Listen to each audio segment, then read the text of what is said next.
If someone told me that a movie about loneliness, unemployment, and hardship would be one of the most inspiring movies of the year, I'd have thought they were jerking my chain. But then I watched Nomadland, which digs into these subjects in a way that doesn't make you feel down in the dumps. That's not to say Chloe Zhao's latest feature is one of the most feel-good movies you'll ever see, but it's certainly one of the most honest. What makes it inspirational is the way in which it examines the strength and resilience of the human condition during difficult times. Who doesn't respect that?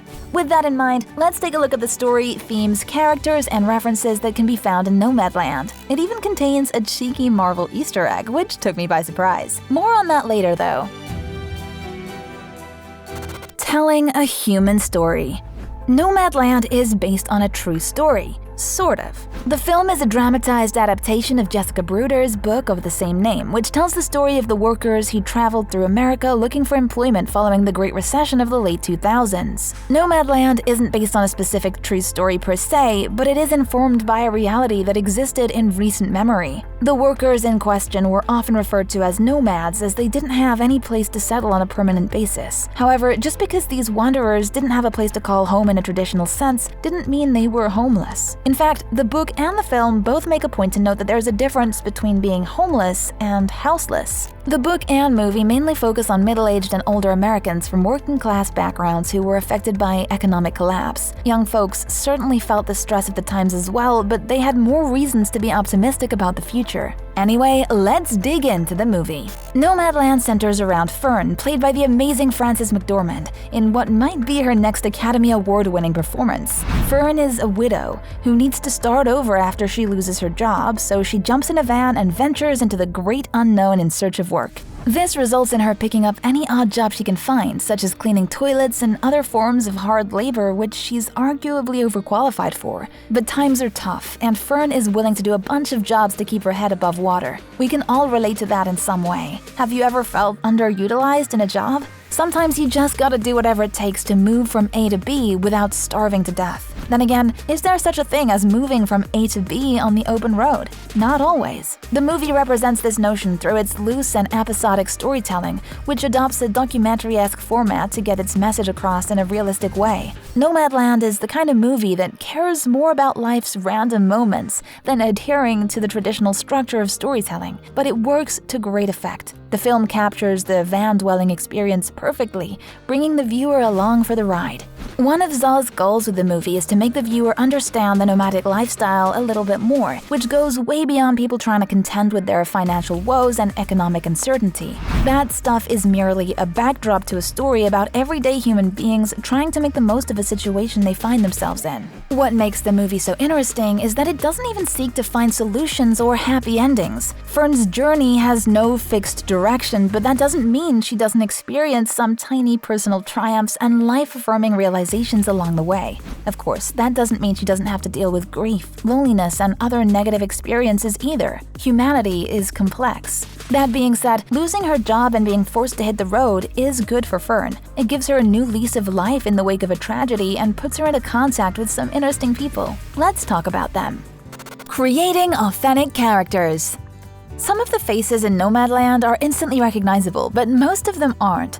That's because Zha cast a group of non-actors in supporting roles in an effort to bring more authenticity to the story. Furthermore, she let them keep their real names and essentially play themselves for the most part. For example, Linda May, an elderly lady who Fern encounters in an Amazon factory, was a nomad during the financial crisis of the late 2000s. She worked for Amazon's Camper Force program at the time, which saw her living in an RV and working 12-hour days for little money. She was also one of the main characters of Bruder's book, and her story clearly struck a chord with Zha and co. Maybe that's why she was allowed to bring her own experiences to the movie. In one scene, May's character recalls how she wanted to take her own life, but she didn't simply because she couldn't leave her dogs behind to fend for themselves. It's a heartbreaking moment that digs into the darker moments of the nomadic lifestyle, but it's a tale of perseverance and hanging on. The scene in question was also based on one of May's actual experiences, proving that Zha is a filmmaker who's all about collaborating with her performers in order to maximize results. Similarly, Bob and Swanky were also subjects of the book who found their way into the film. They too provided some real-life anecdotes that they recalled from their own poverty-stricken experiences as nomads, venturing through the great American highways looking for work.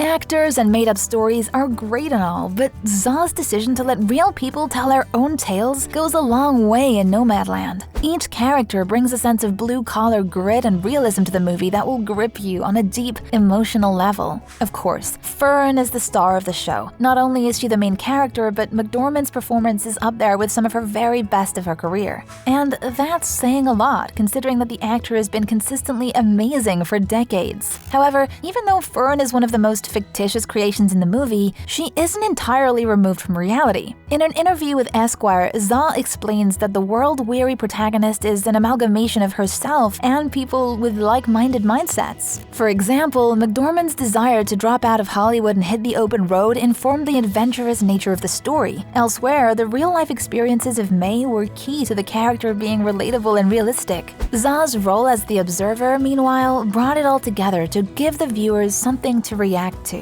The various perspectives that inform Fern's DNA is also why she's such a nuanced character. Other movies might portray her as someone who's down on her luck and feeling sorry for herself, but that's not the case in Nomadland. Like the rest of the journeymen and women, Fern is strong, determined, and resilient. You could even say that Fern prefers the simpler lifestyle of being a nomad. It allows her to keep looking forward and forget about her grief. The quiet moments allow her to reflect in a peaceful environment, while her interactions with all of the colorful characters she encounters help her rediscover just how much fun life can be. Speaking of fun, Nomadland's serious subject matter doesn't mean that the film is absent of jokes either. That MCU reference. Zha has built her reputation on critically acclaimed movies that pack an emotional punch, but she isn't against making big-budget blockbusters. Her next movie is The Eternals, proving that she's more than happy to celebrate crime-fighting crusaders with superpowers as well as the real-life superheroes that make up her other films. Nomadland also proves that she's all about representing the Marvel franchise even when she's making prestigious low-budget dramas about America's underrepresented populace. There's a scene in the movie where McDormand's character walks past a movie marquee featuring the Avengers. She stares at the poster for a brief second before moving on with her life. But surely that was a reference to Zha's appreciation of the Marvel Cinematic Universe. Was this Zha's way of acknowledging that she was moving on to bigger things after Nomadland? Was it merely a coincidence? Maybe she was poking fun at one of the biggest pop culture dynasties on the planet. Who knows? But it's certainly a fun moment that's bound to inspire some interesting debates amongst fans. The Marvel nod is one of the more lighthearted moments in Nomadland. Otherwise, the movie's references are more in line with American road stories, such as John Steinbeck's Travels with Charlie and countless neo-Western films and books. The American landscape is also like a character in itself in Nomadland, and some of the grand vistas and connection to naturalism make the movie reminiscent of Terrence Malick's masterworks. In the past, Zha's claimed that she was a student of Malick's school of filmmaking, so it's unsurprising that Nomadland bears striking similarities to the legendary director's work. Elsewhere, the movie even features a shot from John Ford's The Searchers, another film that's praised for its breathtaking landscapes and story of frontier life. That said, while Nomadland is a visually stunning movie with complex characters, there is deeper meaning to be found upon further analysis. The hidden meaning. At its core, Nomadland is a story about freedom, resilience, and self-discovery. Most movies about the open road are about the romantic notion of personal autonomy, and that theme plays a part in Zha's latest movie. However, the best open road adventures also celebrate things like companionship and community. Hitting the highways and rediscovering herself is key to Fern finding her lust for life again, but all of her progress stems from people looking out for her and vice versa. The world throws poop at everyone from time to time, but one positive is those good people will always look out for one another, even if they're strangers. The theme of unity is prevalent in Nomadland. While the movie is based on events that happened over 10 years ago, its themes and ideas are fitting for the contemporary climate. The film looks at the impact that world-changing events can have on everyday people, which is especially relatable in 2021. Zha and the team couldn't have predicted the current pandemic when they made Nomadland, but it's still a topical movie as it highlights how the lack of a secure social safety net hits people hard during a massive crisis. If there's one lesson that everyone can learn from Nomadland, it's that folks banding together is the key to surviving any catastrophe. The movie isn't a sugar-coated fantasy about how much better things would be if humanity was better. However, there's no denying that even the smallest acts of kindness and collaboration can go a long way. If the movie is critical of anything, it's those evil multi-billion-dollar corporations that exploit workers. The tyranny of the buck reigns supreme in this world, and corporate types see good human beings as expendable. people. Nomadland also continues Zaw's trend of making movies about marginalized groups. In this case, it's nomads and the elderly, none of which are Hollywood's priority these days. The film shines a light on the dark side of the American dream and those who have been left behind, and it does so in a way that's sympathetic to the affected parties. That being said, Nomadland also doesn't present its disenfranchised characters as victims. Sure, they've been dealt a tough blow, but they don't let it defeat them. These are people who want to work, despite acknowledging that they're arguably victims of a broken system. It presents a nuanced take on impoverished life, but it's not negative by any means. But now, it's time to hear from you. Did you enjoy Nomadland? What were some of your biggest takeaways from the film? Let us know in the comments below, and don't forget to hit the subscribe button. Also, you may have noticed that we tried something a little bit different with this review, so please let us know if you'd like to see more videos like this one.